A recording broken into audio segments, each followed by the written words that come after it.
अस्सलाम वालेकुम। Business manager में हम आपको सेल्स वाउचर बनाना सिखाएंगे। वाउचर बनाने से पहले ये जानना ज़रूरी है कि सेल्स रिटर्न होता क्या है। सेल्स रिटर्न बेसिकली जब हम किसी कस्टमर को कोई चीज़ बेचते हैं और वो कस्टमर किसी भी वजह से वो चीज़ वापस ले आता है, तो हम जो हमने इसे सेल की थी, तो ये चीज़ जो है ये सेल रिटर्न कहलाती है।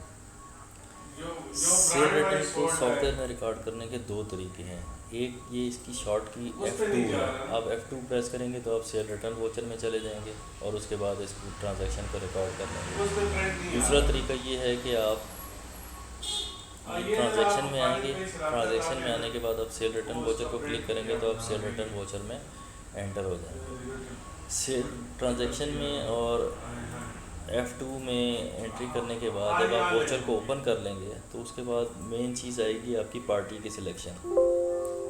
पार्टी को सिलेक्ट करने के लिए आपने प्रेस करना है एस्केप के बाद पार्टी सिलेक्ट करेंगे। अब ये हम एक पार्टी सिलेक्ट कर रहे हैं बुक पॉइंट की, जिसको हमने कुछ चीज़ सेल की हुई है। अब इसको हम देखते हैं कि इसको हम इसे एक पेपर रेम का परचेज़ करते हैं जो कॉपी मेड पेपर था। इसको हमने देखना है कि सेल किया था। इसकी सिलेक्शन के लिए हम इसको प्रेस करेंगे और ये करने के बाद हम ये एक रेम इसका रिटर्न करते हैं 550 रुपये के हिसाब से जो हमने इसको लास्ट सेल किया था।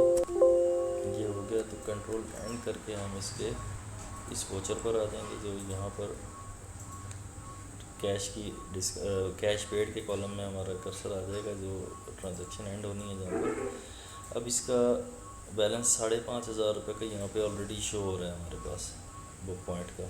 अब हमने इससे एक रेम वापस लिया, अगर तो 550 रुपये हम इसको पे कर रहे हैं तो ठीक है, अदरवाइज़ हम इस ट्रांजैक्शन को जब सेव करेंगे तो ये इसका बैलेंस जो है ये 4,950 रुपये से सेव हो जाएगा हमारे पास, जो कि हमारे पास ये अगर हम पार्टी लेजर में जाके चेक करेंगे बुक पॉइंट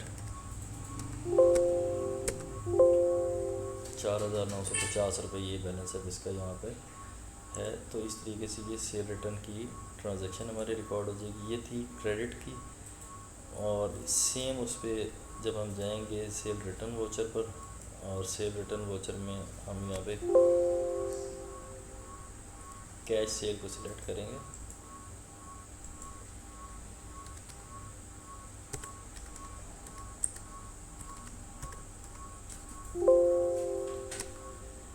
तो कैश सेल में हमारे पास जो भी आइटम हम मिसाल के तौर पे हम वो कॉपी मेड पेपर को ही लेते हैं।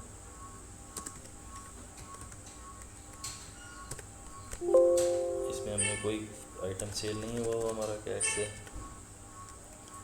अब हम कोई और आइटम इसमें सेलेक्ट करते हैं। मिसाल के तौर पे हम लेते हैं ये C18 को हम एक आइटम रिफंड करते हैं 500 रुपये के हिसाब से।